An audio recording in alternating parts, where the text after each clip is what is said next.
today. Mike Schuster, founder and owner, problem John, solver. can I interrupt Yeah, you yeah. real quickly, John? One step. I'm sorry, Mike.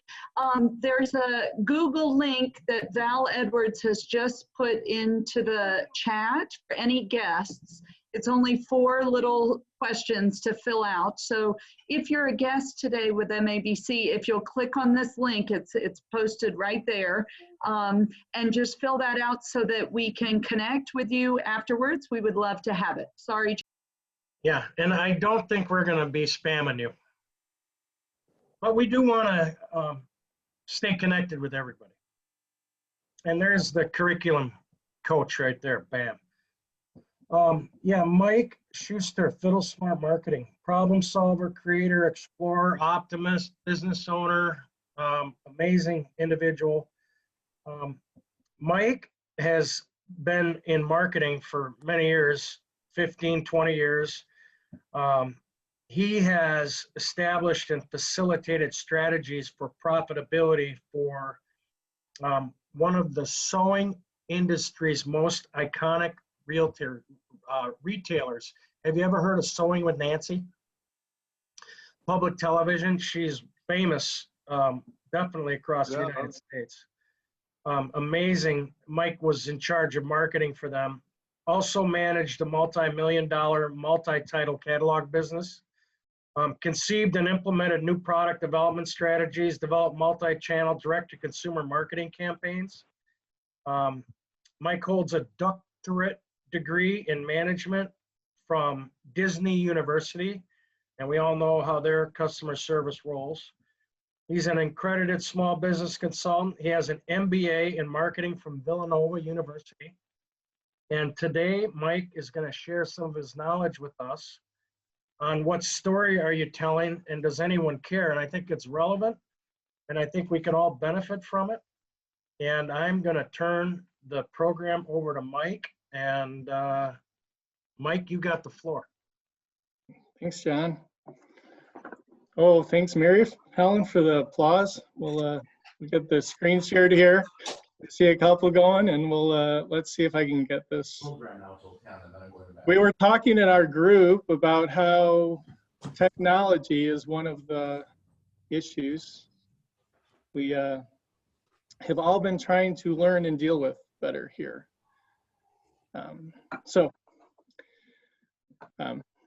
But if all goes well, we won't have to worry about that for this presentation. So yeah, what we want to delve into a little bit is the story that you're telling. And the problem is, if you're not telling the right story, a lot of people aren't really going to care about all the words that you're saying.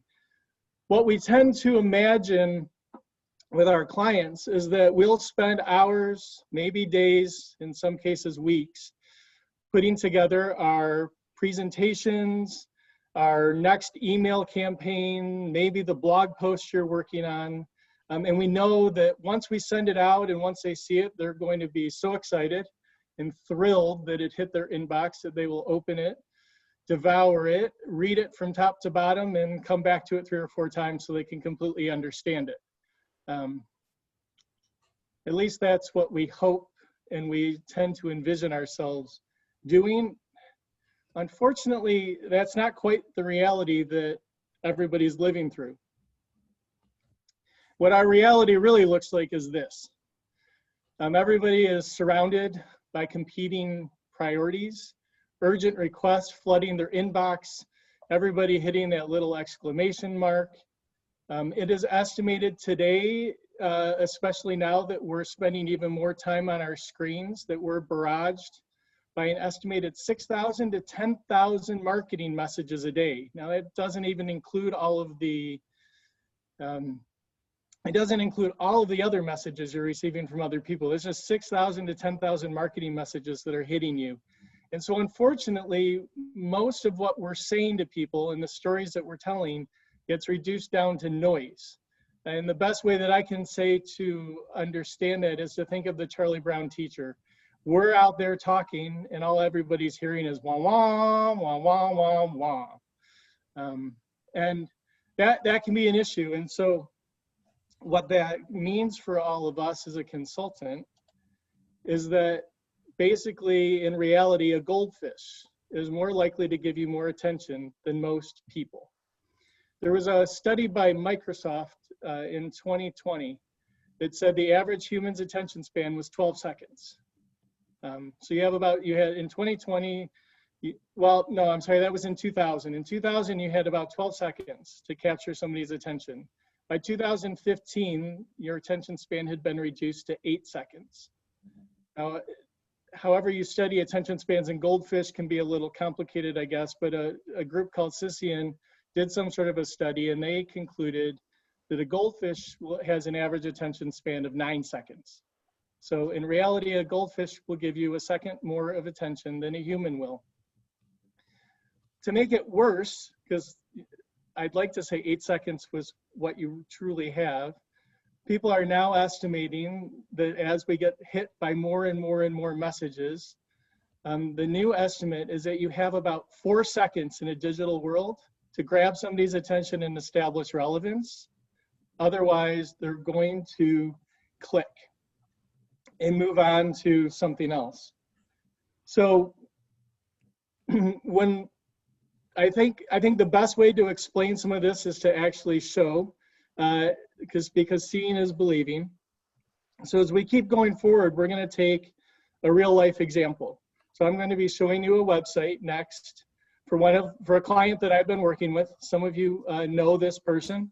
Rest assured, he has given me permission and his blessing to use his story and example to show everybody. But when I bring up the visual, what I want you to do is pay attention to what you notice. See what in the visual grabs your attention. See if in the time you have, you can answer what's being sold, who is being serviced, or even why you would even want to work with this client, or somebody would find any interest in working with this client. So here you go.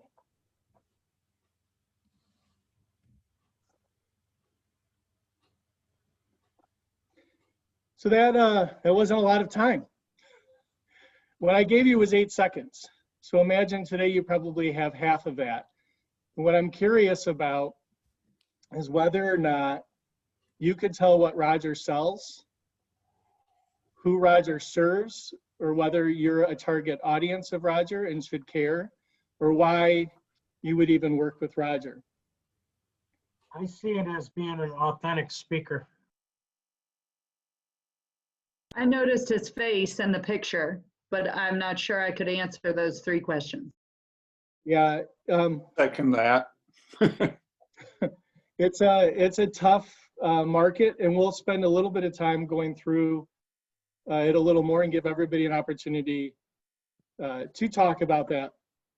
Well, basically what this what this time frame showed you is you really don't have a lot of time to grab attention and say something that's meaningful.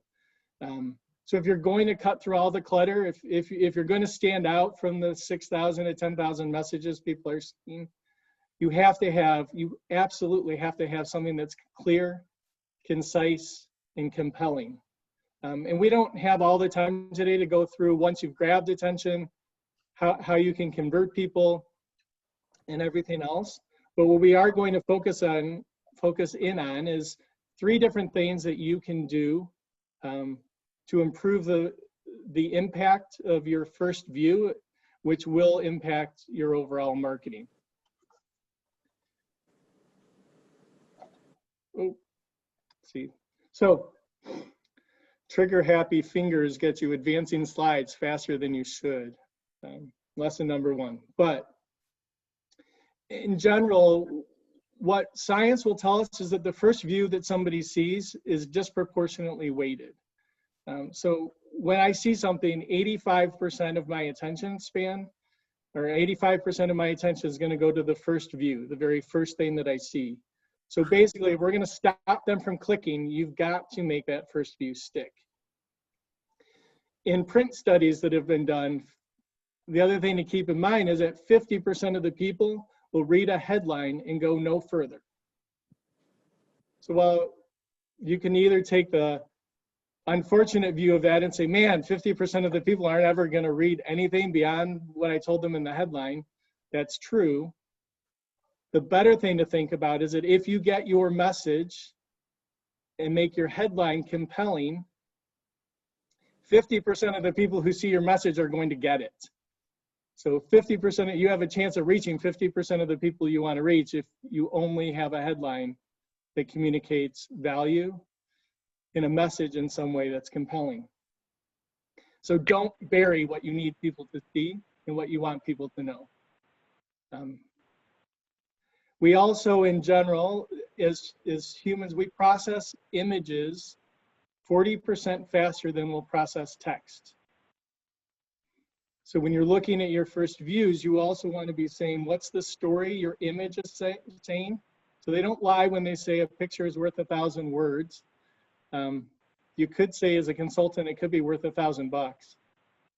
So focus in on the image as well. And if your image doesn't tell a story, one of the things we want to be asking is, can it tell a story? Is there something I can do in my image or the image that's being used, or challenge your graphic designers to say, what kind of image can we use that's really going to help tell the story? So when you're looking at and putting all of this together, what you want to do is improve your cognitive fluency. Oh, that's a mouthful of words. Maybe it's better just to say, make it easy to see, read, and understand. Because that's basically what cognitive fluency means. So just make it easy. Don't worry about the big words. See, as humans, we don't want to think. We don't want to work too hard. That primitive brain of ours is still controlling us. And so we're concerned about burning glucose and calories and preserving our energy for the future meals. Although in the pandemic, as I think Heather pointed out to me in some conversations, we probably would like to burn a few more calories. Our primitive brain is still fighting that issue. And then studies have also shown that the harder something is to read or understand, the more difficult it's perceived or the less truthful it's perceived. So the harder we make it for somebody, the more they might see working with us as difficult. And Trey talked about that a few months ago when he talked about making things easy. It goes all the way through to your messages as well. And then the harder we make it, the more they start questioning, well, is this really truthful? So how do we go about it? What are some of the things that we want to look at as we look at our first images?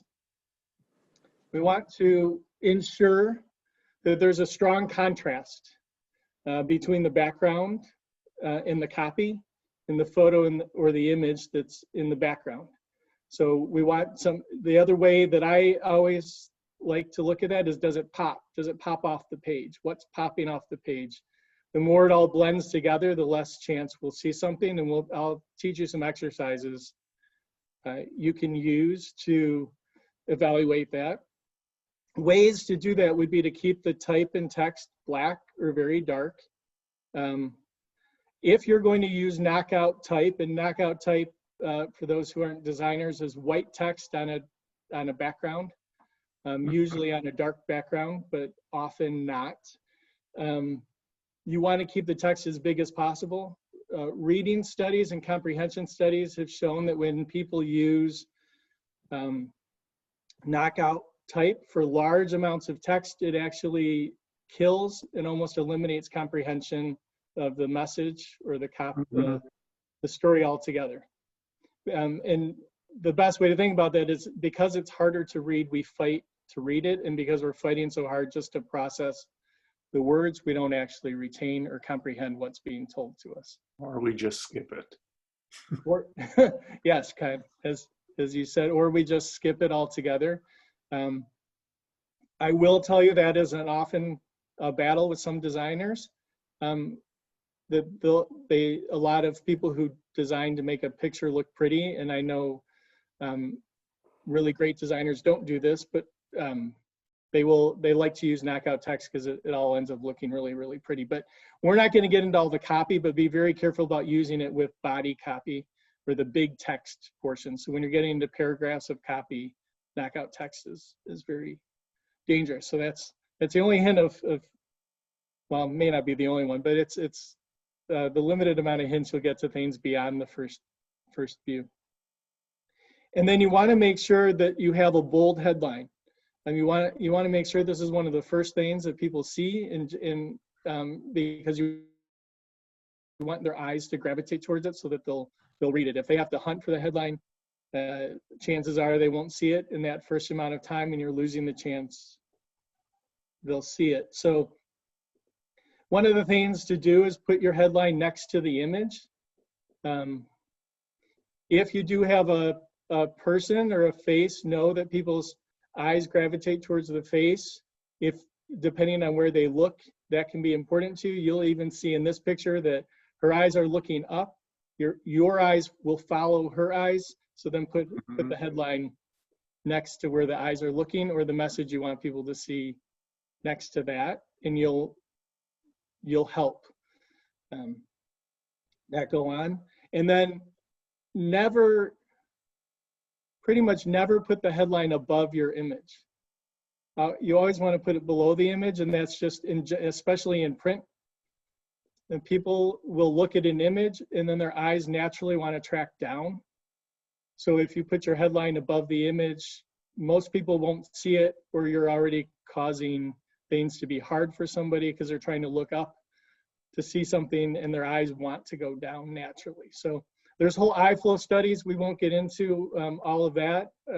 It's probably even better if one of our designers does that's contrary to the way most newspapers are laid out. Yeah. Yes. in some cases, and we don't want to. I won't get into all of that. There's reasons why some of the things are there. If you think of the way newspapers used to have to be sold. And what would be they were in a news box and people had to see it, and their headlines were the things that would grab somebody walking by on the street. But so there's always a reason to break a rule. Just know if you're going to break the rule, what risk you're taking in doing it. So if you don't have a compelling reason, think about it the other way. You want to try to make it as easy to read, and by that, make it an easy to read font. Try to stay away from, actually don't try, for the most part, stay away from script fonts altogether. In a sort of marketing message. They're fine on a wedding invitation, they're fine in the right environment, but script fonts are hard to read. And then, so make sure it's easy, it doesn't have a lot of extra things. Your letters aren't designed in ways that aren't normal for people to see. Any of that can be dangerous in terms of your message. And then your words matter. So you want to use an active voice, not a passive voice. You want to eliminate things that get rid of confidence. So you don't really want to say, I can, I will, probably. All of that doesn't help you sound confident. So eliminate those. Where you can, use one powerful word instead of many words. So, it was windy and noisy and scary. It could just be, it was terrifying. Because people can start getting an understanding of what terrifying is without all the extra words, and then you're not asking somebody to read more than they need to. When you get into supporting copy, supporting headlines, keep your sentences short. You want to keep them less than 25 words per sentence. If you can, shorter the better. 7 to 10 words in your headline. If you can, the way somebody had taught me once that in billboards, the best billboards have 7 to 10 words on them, probably less than 7. And that's because you're driving by 70 miles per hour. And so think about any message that way too. If you're clicking off within 4 seconds, and I've got to get your attention, can I keep that first? I've got to grab your attention. Once I grab your attention, I can tell you more. So keep the words short. And then try to eliminate any kind of duplicate. The way to keep it short is eliminate duplicate words. So don't say living life. You're just living. There's no other way to live but to live your life. So, live. Or clean and tidy, just say it was immaculate or it was clean, because the two it doesn't add more value by adding another word. So you have to be ruthless with some of that. And then as much as you can, keep it conversational. We talk, nobody, although I'm learning now that textbooks are changing their styles to be more conversational, but for the most part, nobody really enjoyed, most people, I'm sure there's some people, most people don't enjoy reading a textbook. And that's because it uses all these big words. So keep it short, keep it conversational. Your sentences, when you get into copy, do not have to be complete sentences. I apologize to every English teacher out there, but it's staccato, quick writing, quick thoughts. We don't talk always in complete sentences either. So just keep it short that way. And then have a real focal point. So pay attention to what they're looking at and try to get them to look at one thing in one area so that their eyes aren't bouncing all around. And again, we're going to go through an exercise here in a second. You'll have some time to practice and sort of see how that might work. And then as a bonus, give them a next step. So tell me the next step to take. Again, we don't want to have to think too hard, so always be leading them down the path of the next step to take. So if you can even do that right after a first view, if you've hooked me, it's, okay, what do you want me to do? What do you want me to do next? So we're gonna go back to Roger's page. I'm gonna take you through a few exercises that you can do to sort of test first view in looking, because sometimes the whole 4-second screen disappearing thing takes too long to set up and you want to evaluate it. So we're going to go through each one. You'll have a moment to evaluate it, and then we're going to break into groups and to talk sort of about which tools worked for you and what did you notice in those groups. So if we're looking at Roger's piece now and we want to say, how do I make this easy to see, read, and understand? There's 3 different tests that over the 25 years I found can be helpful at evaluating this. One of them is what we'll just call the squint test. So all you have to do is squint your eyes and look at the screen. As the screen it gets a little blurry or a little fuzzier through the squint, what you want to see is what's popping off. So what do you notice and what disappears? The things disappearing are things that people will not see at a first view. They'll have to work to see. And the things that are jumping off are the things we're going to look at first. The second test, so just, pay attention to what you're seeing. We're going to talk about them in groups. So the second test you can do is the look away and the look back test. So if you take a moment and look at the material, and then now look away, focus on something else in the room, and look back quickly, try to pay attention to where your eyes go and what you notice first. This one can take a little bit of practice. Sometimes you have to look away and back a handful of times, but it gives you a quick idea of what might be popping off the page and where your eyes are going. The other way to do it, and if you want to try this one, you'll have to do it on your own screens. I didn't figure out how to do this in the middle of a Zoom. So is make it small. So if you had this image up on your screen, shrink it down to 20% of the size.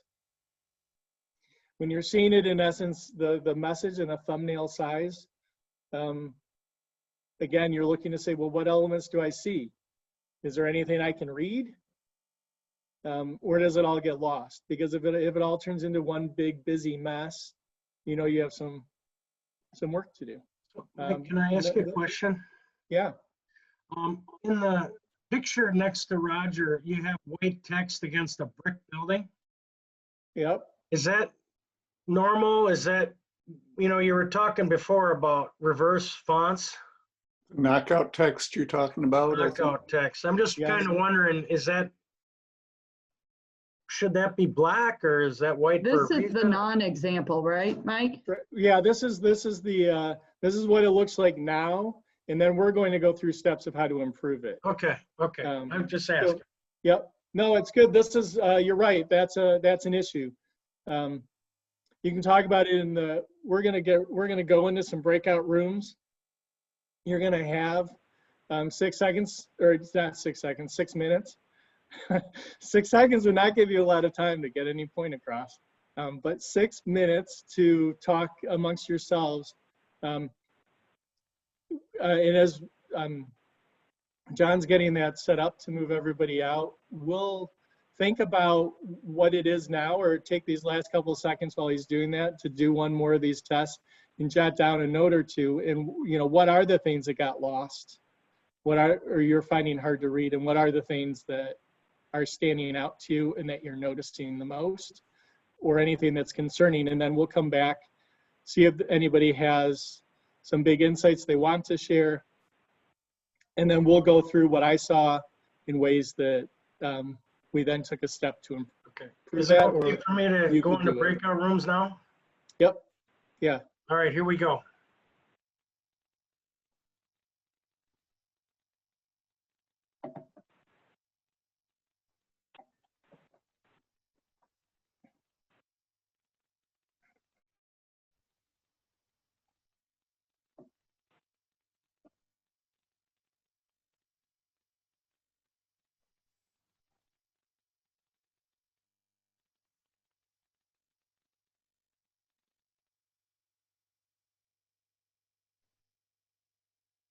All right, I think this is our group here.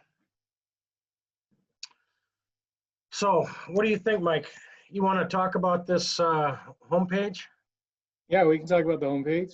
Is that what we're up for? Yep. Yep. So I'll just restate my point about the white text. You know, I've always kind of wondered about that. Every time I see that, I go, wow, why not set your text up so people can read it and see it? Yeah. It's that's one of the biggest issues with this, is one, it's small text it's small white text. Yeah. And two, it's on a light, the big brick background is light, right? So there's no contrast to help it separate. And then even worse, you've got all the pictures of the windows and everything else that are distracting and cutting in and out of the text. Yeah, the whole thing, the reflection on the window, everything.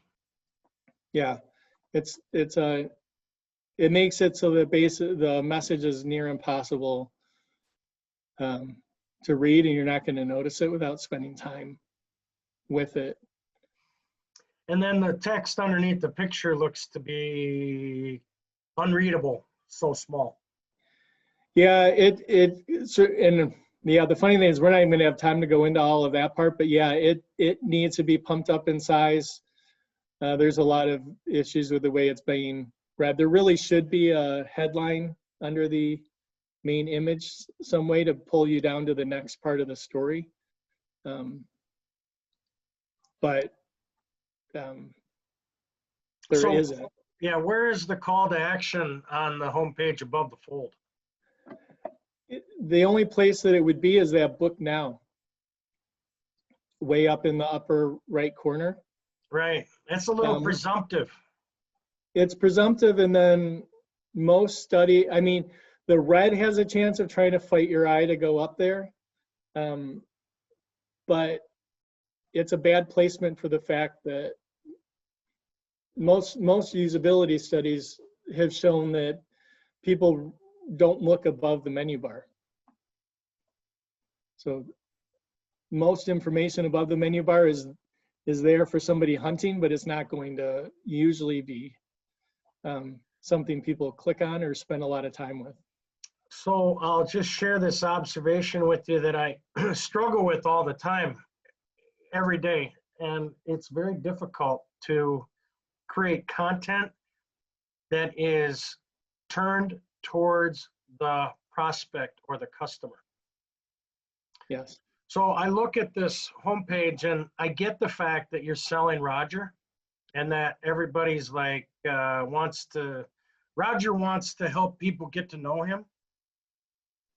But there's no customer-centric content here above the fold. Correct. Am I right about that? You're 100% right. It's all about me. Correct. You know, and I'm looking at my own bad website and I'm like, at least it's turned towards the market. Yeah. It's hard. It's not easy. It's 99% of what you see out there is all about the company, all about me.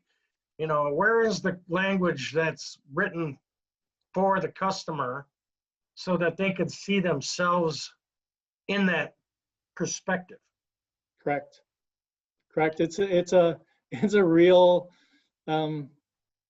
issue, and honestly, the people who can figure out, even in Roger's shoes, how to put the customer centric to their message first and how they help them, they'll do better than everybody who's out there saying, look at me, look at me, look at me. And it's a fine balance between trying to say, how do I help you? How do you have some trust in me that I know what I'm? Yeah, one way I've tried to think about it my own self, and I'm just kind of using this as my own self-reflection. I think about this all the time, is if I'm gonna write this for my prospects and customers, what is in the content for them that helps them see themselves? So if you can list the biggest challenges companies face, what are the 3 biggest problems, and how is Roger going to be a solution provider for that? Yep. And You're right there, John. That's what we're going into next, is how to start going down that path to say, what do I do? How do I help? And that even with what he's doing here, and that's what I'll show, is there's a way that he could take the message he's just saying and make it more powerful so that somebody might actually stop. Yeah. Without even digging into making it stronger, right? And then there's 2 more ways to make it stronger. 2 more steps. Pretty fascinating exercise right there. Yeah, but it's how much time you want to spend on this? We can pull people back whenever. Okay. Yeah. Because I'm getting ready to rock and roll it. You want me to pull everybody back in? Yeah, go ahead. I think they've had enough time. Okay, I'm going to close all the rooms. 60 seconds out. Good. So it's going pretty smooth so far, I think. Yeah. Yeah, here they come. Here They're all coming back in. Oh, it says book now. That's what that is. Okay. I recognize I noticed the red button. I didn't know what the hell it was, but okay. That makes sense. Yeah, we were just talking about having a call to action. Yeah. Oh, there's the red button. Oh, there it is. Red button, right? Yeah, we're was pulling saying everybody back in. Everybody's coming back in here. My first impression was he sold real estate. And I don't need real estate, so I would have kept Yeah, moving. that's true. Yeah. And what's he standing Poor in the guy. Yeah. I hope he never watches this video. Yeah, it's okay. It's okay. Roger and I talked, and he was more than okay. He does not he hasn't changed his website yet. But Well, Pamela Rich knows him. Yes. She Yeah. knows him. Yeah. He isn't too happy with his current look anymore. So you're going to show us a redesign, right? I'm going to show you 3 redesigns as we go through the process. Oh, cool. So All right, I think we're all back here. Well, Okay, I I'm think- gonna mute. I know Roger really well, and I loved his website. I loved it. I just thought it was like so good. And then I started working with Mike, and it's like, oh, you don't see what you don't see, right? So yeah, I yeah. said the same thing. Yeah. Sherry, I said the exact same thing, that I used to think, oh, mine was so clear. And then I worked with Mike and he's like, yeah, no. In a good way, Mike. Well, I worked with Mike, and I always thought I hate my website, and everybody else was like, what do you mean? It's so wonderful, blah, blah, blah. And I'm like, I can't even look at it. And then Mike sent me one thing based on what we had talked about, and I'm like, oh my God, I am so madly in love with where I'm going, you know. So, yeah. There's magic in being able to like find, and it's finding the right wording that matches like why you came here to be. You know, and that's Mike's gift, is helping people to do that. And it is a gift. It is an absolute gift. well, thank you, Sherry. And so, yeah. Thank you. So we'll keep moving. Some people were talking about, did he sell real estate? They weren't sure what it was. People were coming back saying, there's the red button that somebody else noticed. I will say on that really quickly, be very careful about what you put above the menu bar. Most studies show people don't look below, they only want to look below the menu bar on a website. So you're fighting eye flow and eye traffic already when you put something up there. So if that's going to be your only call to action, that's a dangerous place to put your only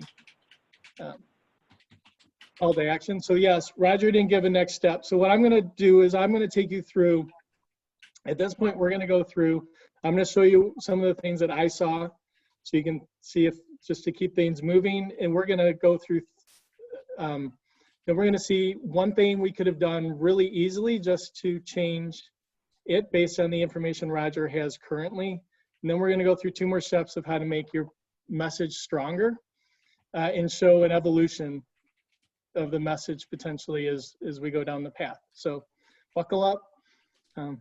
We're gonna keep going. So these are what I'm showing you right now are the 2 things that I saw through my different tests. And those tended to have the most contrast. Obviously I saw Roger and my eye wanted to keep looking over at his logo design. What I missed completely, or what gets lost, is his actual message. And it's partially because it's on a light background with white text, so there is no contrast. It's fairly small. There's issues with the fact he's saying I can. You don't want to start with I. That's a whole test we won't go into. It's more of a copy exercise, so we can talk about it at a future time. But just know it's the wee test, so don't wee all over yourself. It's always good when there's a mic on, and I know somebody found it humorous. So there's 2. You know, what I do see though, if I look at the message alone and I say, so what is Roger trying to say here? If we weren't to delve any further, what he's really trying to say is if you book him, you're going to get an engaging dynamic presentation. Okay, every speaker probably promises an engaging dynamic presentation, but one that energizes your teams to be authentic, inspired, and motivated. If we look at those 3 words of authentic, inspired, and motivated, okay, those are probably overused in the speaker world, that everybody says you're going to be inspired and motivated by me.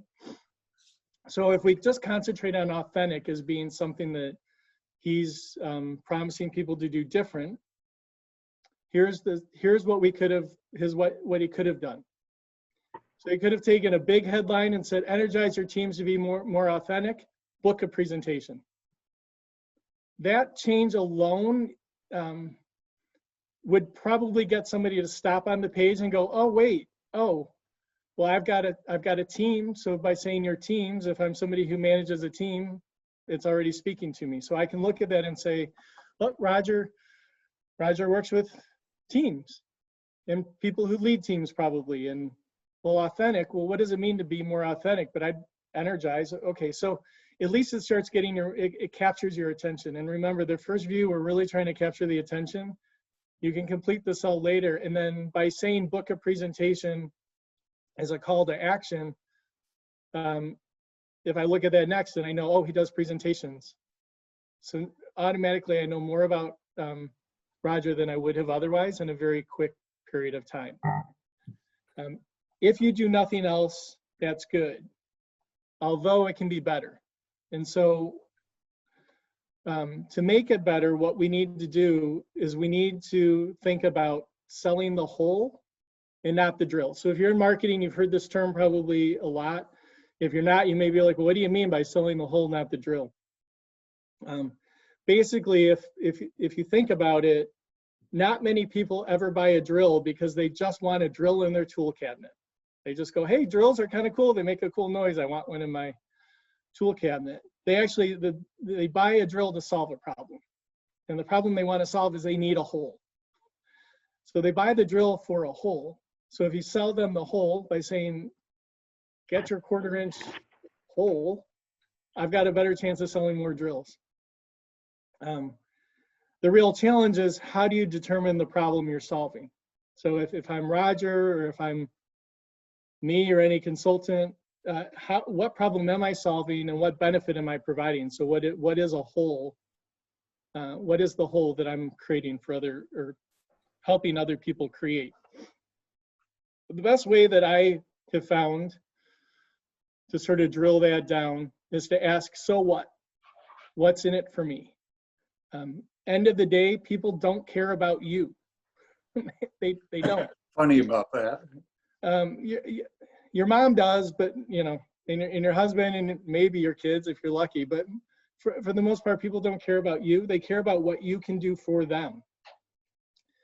So a way to think about that is people have their mind and their radio permanently tuned to a radio station called WII-FM, WII-FM, which is what's in it for me. They're looking at everything going, well, what's in it for me? Why should I care? So if we think about Roger and we ask, so what, we can get to the benefit. So if I take energize your teams to be more authentic. So what? What's in it for me?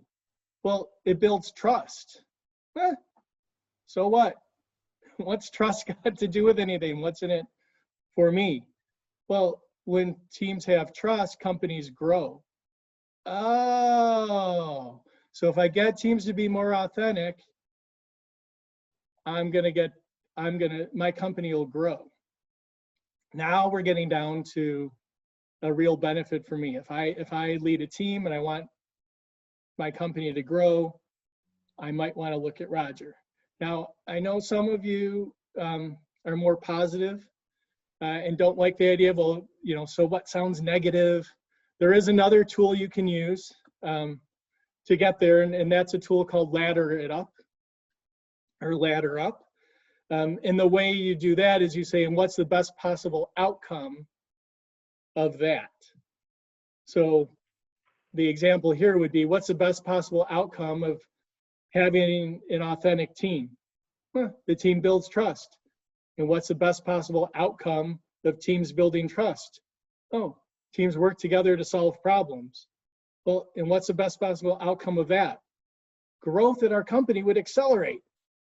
Oh, now we're getting to something. So you just keep asking it and asking it and asking it until it starts saying like, oh, there's something that I can work with. There's something that answers the question. It helps sometimes to pair that up with somebody else instead of just yourself, because and then just make sure they're not the person who's going to just keep pestering you even though you finally reach something you can work with. So if that makes sense, we'll take a look at what Roger's evolution might look like as we go there. So we had energize your teams with authenticity. It could be accelerate your company's growth, and then add in just a point to say why that matters underneath of energize your teams to be more authentic. Authenticity builds trust, trust fuels growth, book a presentation.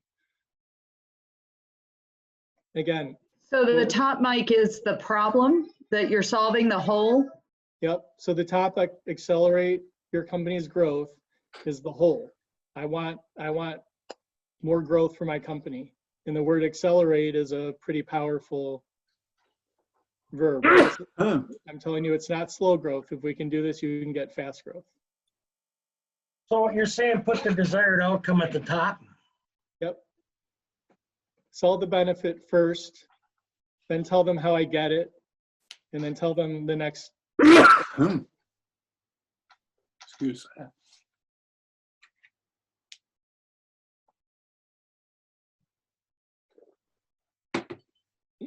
And again, if you can do this with what you're doing, you're going to be one step ahead of a lot of your competitors. Because, you know, start paying attention to websites as you go out there and say, well, how many companies just say, hey, this is all about us and this is what we do, and we do this and we do that and we do that, and don't actually tell you, you know, the benefit that they're bringing. John and I had been talking about that a bit, but you know, in general, who doesn't want growth for their company? So automatically you're starting to, Roger's starting to speak to a point that says it, and this is all good, but there is a way to make it even stickier and stronger. So this speaks a lot to rational thought and logic. What we want to do is seal the deal by making them feel. And the reason for that is emotions are stronger than logic. For better or worse. 95% of your purchase decision or any decision you make is going to be made in your subconscious mind. We don't believe it. You'll fight that idea, but 95% of it's done subconsciously. And then you use the logic, the facts, the figures, the results that you're going to get to rationalize the decision and make you feel better about the decision you've already made.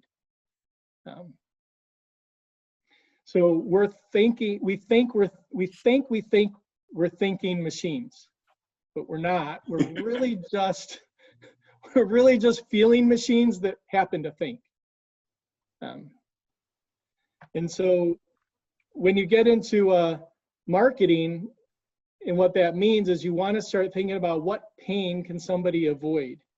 And it's not, see, growth is a pleasurable thing, and it may be the outcome, and I may be able to rationalize with it. But neuroscience studies have shown that we are 2 times more likely to avoid pain than we are to seek pleasure. So if you tell somebody that your result brings something pleasurable, it doesn't mean you won't get the sale, but if you can take them to the point of a way they can avoid pain or bring them into a pain situation, you could get twice the response. That's a great point. And so what you want to do is you want to figure out how you can grab attention. You appeal to primal basic instincts, things that make us feel uncomfortable. The fear is a big one. Stimulate the emotion, and then calm it down. So you don't let somebody sit and stew in the emotion forever when you do this, because we don't like pain either. We want to avoid it, remember? So stimulate the emotion, make them feel make them feel the emotion, and then pull them back into a solution that says, I can help you overcome that pain. And then give them logic so they can support it. Now, some of this you're not going to be able to all do in the first view. Some of it will have to come in afterwards. But again, if you want to capture them, and then you can worry about finishing the sell as they go on. So we'll show examples of how this goes. There's ways, if you want to start more positive, to very quickly remind them or hook them in a different way. You can remind them about pain in the secondary part too, but I'm going to show you how to do it, how this can be done in sort of the first view. So how do you get there?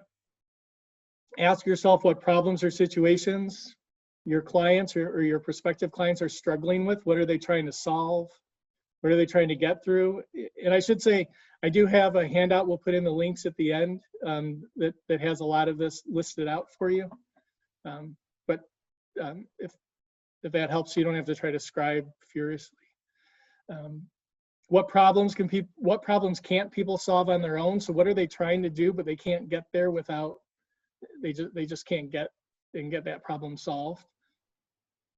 Think about how this looks like in a real life situation. So what happens? What happens when teams don't trust each other? What happens when there's no authenticity? What things would somebody be witnessing in a company? What experiences would be happening? You can, a way to do it too is think what I'll call, think of the nightmare situations they can avoid. So what are those horrible things? You know, huge clashes between people, big blow-ups, people walking out, quitting on somebody in a heartbeat, all because they lacked authenticity. So what are those nightmare situations?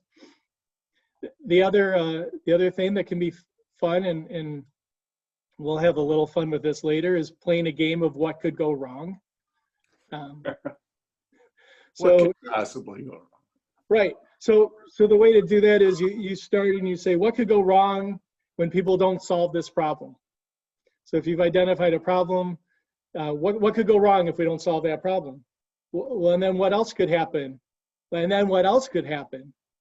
Well, what would happen then? And what would happen then? And you keep getting into the meat and might be able to identify the solution or the problem and pain point. And then what you want to look for is, as you've brainstormed this and listed it all out, is what is 1, 2, or 3 of the top things that would probably resonate with most of the people. So what are the most common things that you see people dealing with or struggling with? Because again, you want to speak to us slightly.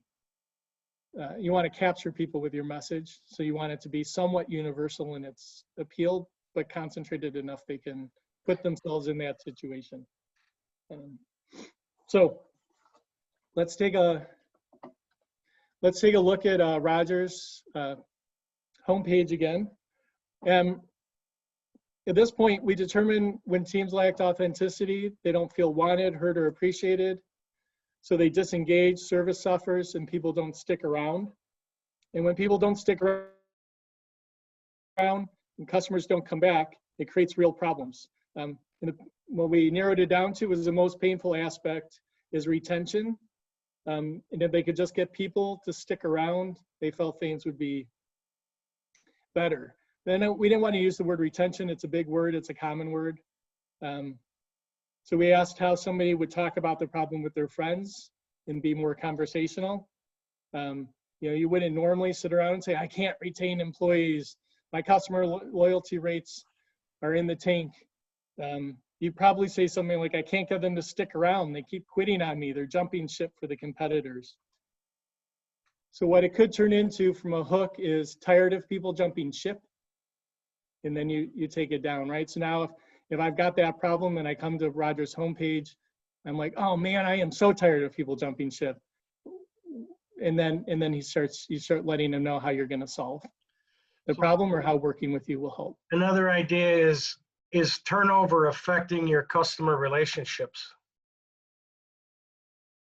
Yes. How about tired of turnover? Tired of turnover works too, yes. Even shorter. Yeah, more succinct. Yep. I might need this guy's phone number. It's right there. Book time. I can book time with Roger. I can book, yeah, that's right. You can book time with Roger. He'll help And you. even that call to action is better, I feel like, because I might not be ready to book a presentation, but I might want to talk to him, right? So even changing that wording is more engaging. It seems like it gets my attention. Yeah, you are absolutely correct, Heather. It's a stepping stone process. Right. Like tweaking it, right? It seems like you don't throw away the baby with the bathwater. You have to like find where the baby is.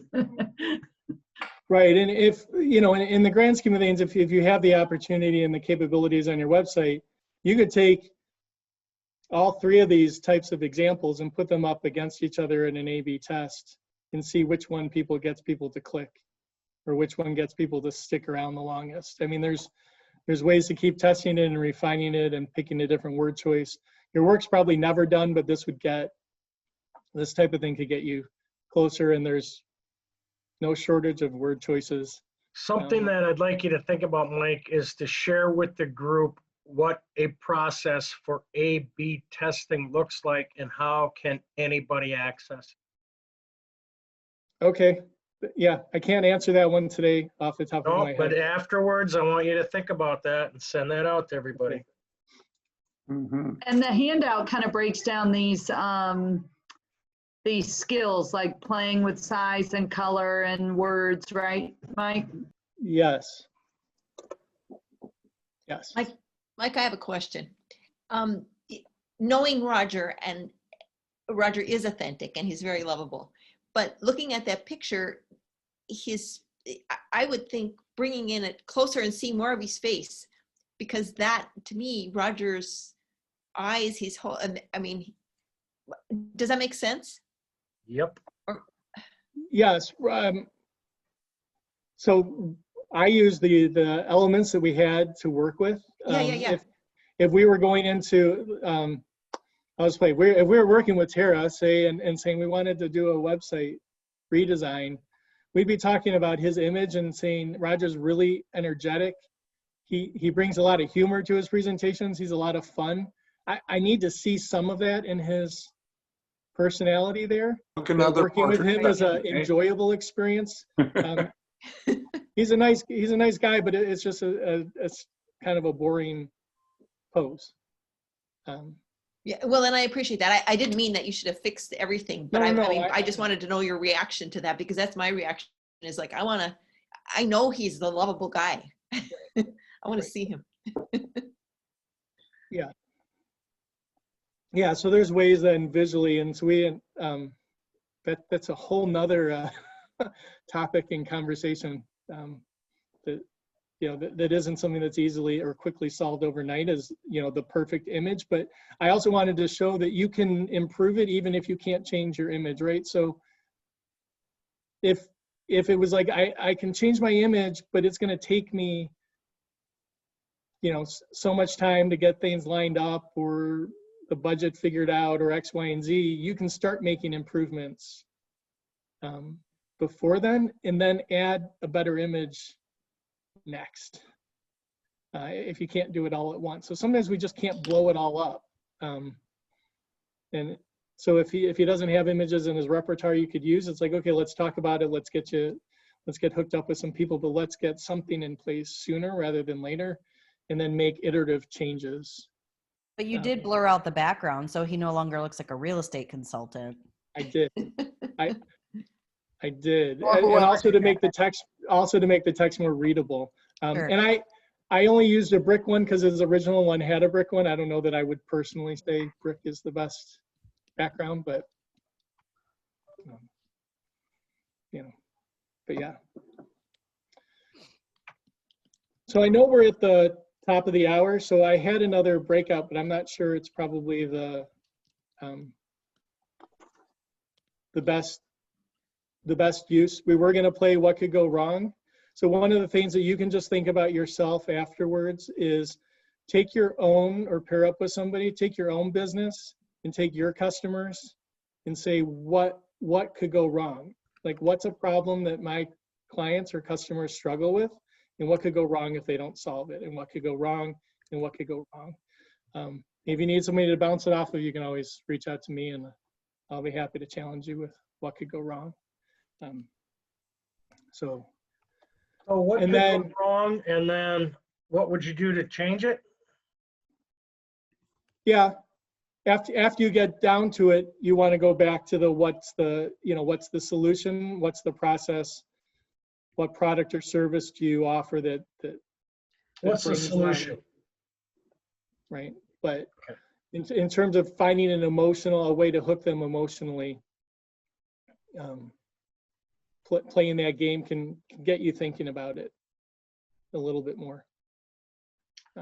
Wow. Anything else, Mike, you want to close with? Yeah, I just wanted to give you the reminders that, make it easy, sell the whole, and stir emotions.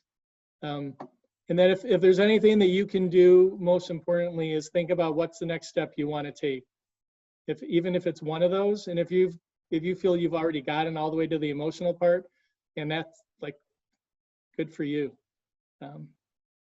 That's phenomenal, and I'll celebrate you. I'd be happy to buy you a virtual cup of coffee, if not a real one, for making it all the way down there. I will, and then if anybody needed it, there's my contact information.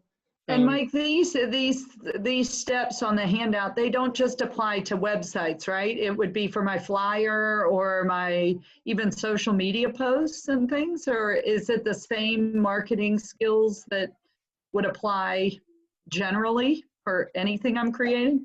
Yeah, you can use most of this if you're creating working on a banner ad, a social media post. I mean, anything where you can take them to an emotion or pull them in. It's really about what's the next step you're hoping that they're going to take and what's that message that's going to resonate. But yes, you can evaluate first views on anything, right? So if you've got a social media graphic, if you've got a flyer you're creating, if you've got a banner ad somebody's working on, you can evaluate the first view and say, am I doing any of that? Because I've got to jump out, I've got to stand out of the clutter and get them to engage with me before I can finish the sell. I would imagine even on radio or TV, getting Yes. the message across in whatever media. Yes, and stories work great in radio, and but Thanks, other than that, I mean, I'm happy to stick around if there's questions. I will put the link to the handout in the comments once I can get my computer back in there. Oops, I should stop sharing. Oh. And then if anybody has questions, I am more than happy to stick around and answer any questions people have. I don't have any questions. Does anybody have any questions? Yeah, John, this is Stu. Just want to check in quickly. I see that you're recording this session. Where is it going to be hosted afterwards? I'd love to see it I again. think I'm going to post it on the MABC YouTube channel. Awesome. Great. Thanks. No, great references, I Mike. finally Love it. figured out how to do that, Stuart, after much. Yeah. So. Yeah. Are you okay with that, Mike? Sure. You can check it out, and if you don't like it, I'll take it down. Yeah, there you go. Well, you never like your own stuff, so I'm sure Well, I'm getting some feedback in the chat room that people are digging your stuff, and I think you've provided a lot of helpful information. It's the fundamentals that matter. Yeah. And that's what we're talking about here. And I think you've done a pretty good job of bringing to light some of the issues that we all struggle with. Yeah, they're all great reminders, even for me who is in the industry, is to lead with the solution, not the problem. Right. Yeah. Wow. That's good. That's good stuff. Nice job, Mike. I think also for me, it's so powerful to realize that I can go and change one thing on my website. I don't have to go start from scratch or throw it all away. I can just go and maybe change one little tweak, and that's what I have time for, right? And instead of having to do an overhaul. And I think the handout for me was really helpful too, to like be able to see, oh, have I looked at this and this and this and this? So yeah, and that link is here there's to always a time for a major website renovation. There's always a right moment to be doing that, but you can't do it every month or every day and take that on. So if you can make small changes and try new things, you can start moving the ball forward. So, Mike, I just wanted to share that your handout is really powerful. I just went there now, and you've put together your entire hour-long presentation to a succinct one-page overview. And I was going to ask if you've got references to a number of the things that you've shared, and you've collected it all here. So very well done. Thank you. And I'm highlighting this for everybody's benefit that's still on. If they go to the chat and click on that link to do so before you leave, otherwise you might miss that opportunity. And the other thing that folks can do, because there's other threads in the chat, is you can save it to your own computer. So bottom of the chat area, 3 little dots, click on it and say save the chat, and you'll be able to save your individual. I didn't know you could do that. Yeah. Otherwise, you might lose that chat if you don't do it. It'll just go onto the recorded platform, the person that is hosting this. What do you want me to do, Stuart? So if you go to the chat, just real quickly, right? Yeah. And look at the bottom where it says file, to the right of file is a little 3 dots. Oh, yeah. Click on that, it says save chat. That will save it to your own computer. It works on a PC. I don't have a Mac, so Okay. should work on a Mac as well. Works the same way. Yeah, just something else to remember that I spend a lot of time trying to help people with is when people look at websites, they really are only looking at the homepage above the fold, which is what you see on your screen. Yeah.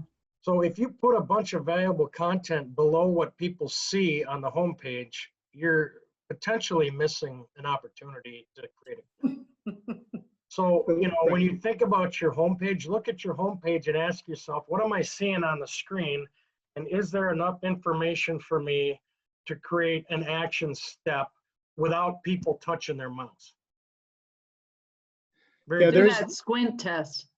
Right. And there's you're right, John, and there's a lot, stuff below the fold is good if you've already engaged somebody.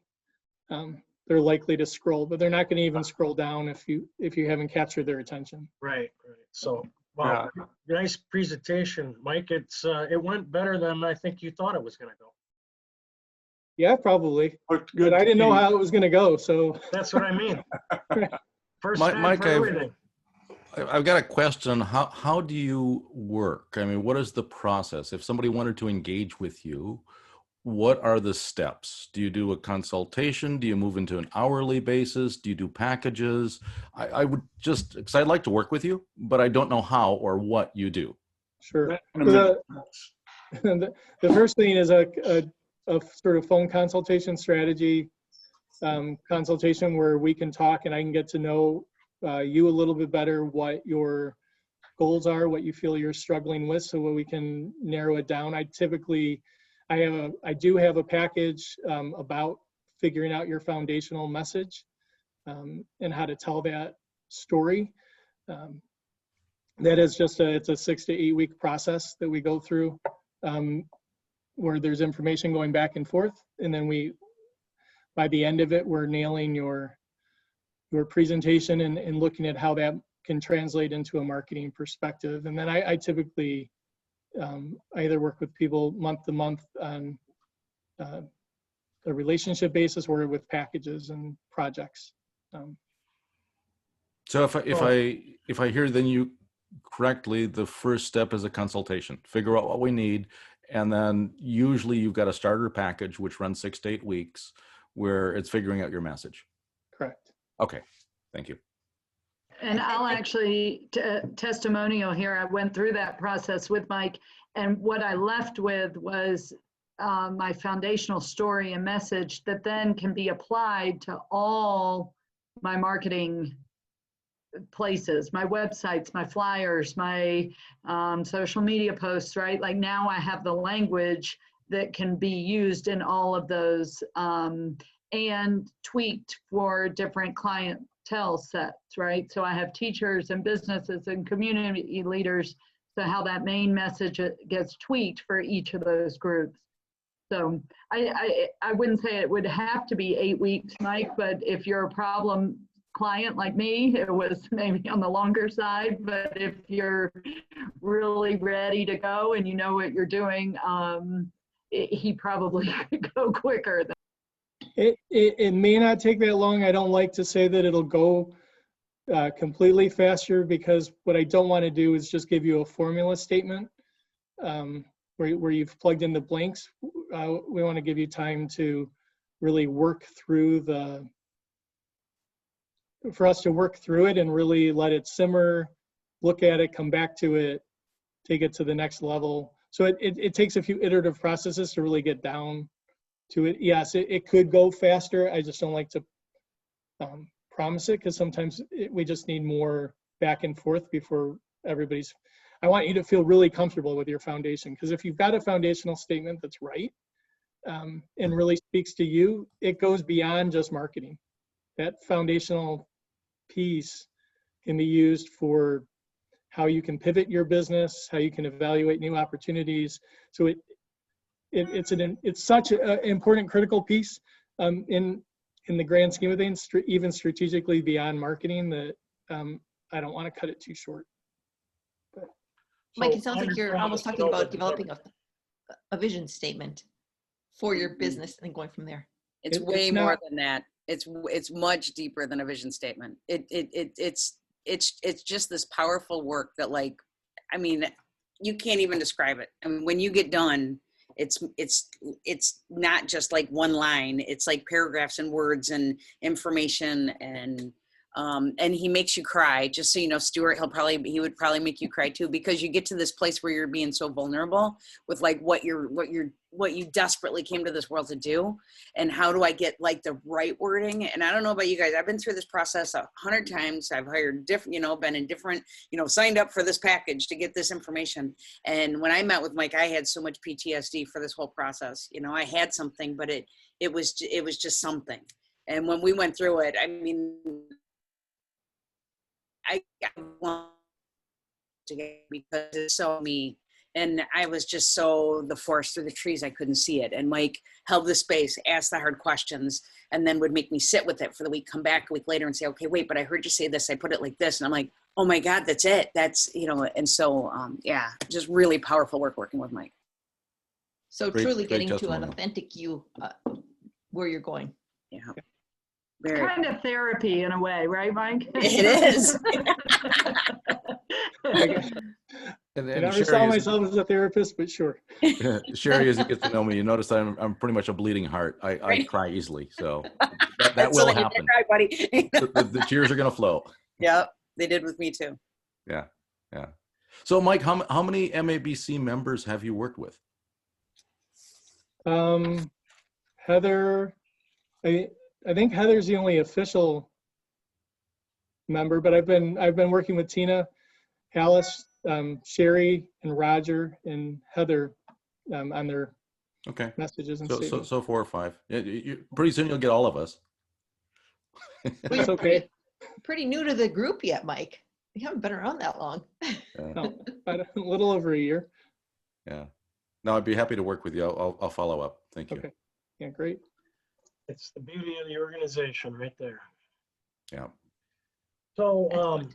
seeing Thank you. if there's no other questions, is there any other questions? I do have one other question, Mike. Just in terms of marketing, your expertise as an MBA and your other expertise. So you do far more than the online digital marketing, and you take the whole thing into perspective and help a company figure out, I assume, also budgeting and whether things have changed because of the pandemic, and you do that comprehensive approach? Yes. Excellent. That's the fastest answer. Yes. Thank you. That's a good answer. I just want to remind everybody that October 15th is our next meeting. Get acquainted with Microsoft 365, presented by Nancy Krushke, owner of Successful Organizing Solutions. That will be enlightening as well, I'm sure. And I just want to thank everybody for being here today. And we went a little long, but when the program is awesome, it doesn't matter how long it is, as long as you get your information. Mike, thank you so much. Welcome. Really did a nice Pleasure. job. This is kind of a testimonial to each individual member. If you have knowledge that is extraordinary that you want to share, it's a pretty cool place to do it. Because we all It's a work, safe place too. yeah, we all work with ourselves, and we all work with other people, and we all work with companies, and we all know a lot of people. So it's not like, hey, if it doesn't work for you, maybe you know somebody else that's struggling, that needs help. It's a great time to set up a referral. And I'll just say this again, I would encourage everybody to continue to keep your eyes and ears open for people out there who need help, and get to know other members' skill sets so that we can make a difference in the community, and at the same time, maybe help another MABC member by creating more business amongst ourselves. Hey, John, before you close, just real quickly, and Mike, this might be a benefit to you. If you were to send out some type of an evaluation, maybe afterwards to those that were here today, there were close to 30 members, right? Yeah. That might provide the feedback, because I sensed a hesitancy on how this might be received. The only way you can find that out is by surveying people. So if there were a way you could put together an evaluation and get it out to those that were here today, I think it would be of benefit to you. So I just thought I'd offer that up. Does anybody want to volunteer to do that?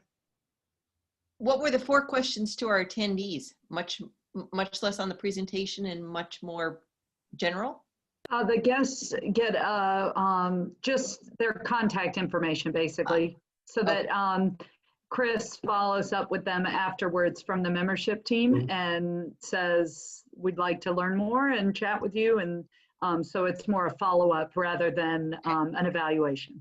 Thank you. So just a real quick way for an evaluation is on a scale of 1 to 10. What did you feel that today's presentation brought you in terms of value, and what would make it a 10? You know, those 2 questions are all you need.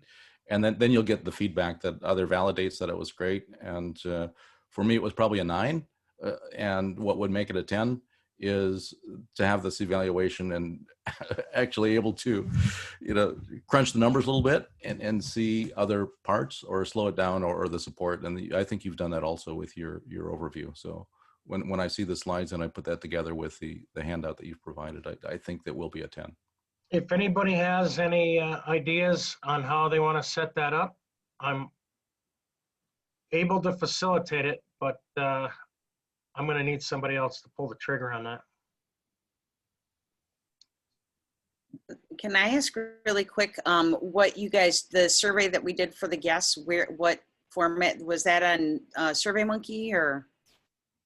I think it's Google Drive or Google something.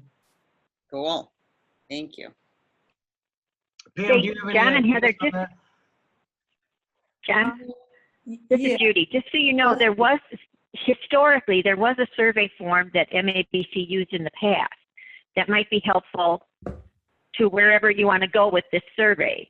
But it was designed to be a written type thing, and then somebody tabulated the responses. Yep. And I don't know who's got I had the form at one time. I don't know who might have the master now. Yeah, I don't know. I don't think Val's on here anymore, but I'll see if Val can just create those 2 questions, Stuart, that you mentioned. She did the guest one, and see if she can send it, and she'll send it to you, John. Yeah. She did it quick, and she knows what she's doing with that. So I'm just going to follow the training I got from Heather, which is to delegate. Yeah. Yes. Yay. And anybody that I'm wants so to put the proud of survey you, together is John. welcome to do Good it. job. I'm trying. All right, we're going to wrap this up. Thank you. If anybody wants to follow up on the survey idea, I will make it happen if somebody wants to take the lead on it. And then I will probably see you all on Thursday, October 15th. Great. Thanks Thanks, so much, John. everybody. Thank you, Mike. Thanks, everybody. Hey, everybody. Stay safe Have a out great there. day. We'll talk again soon. Bye. Bye for now.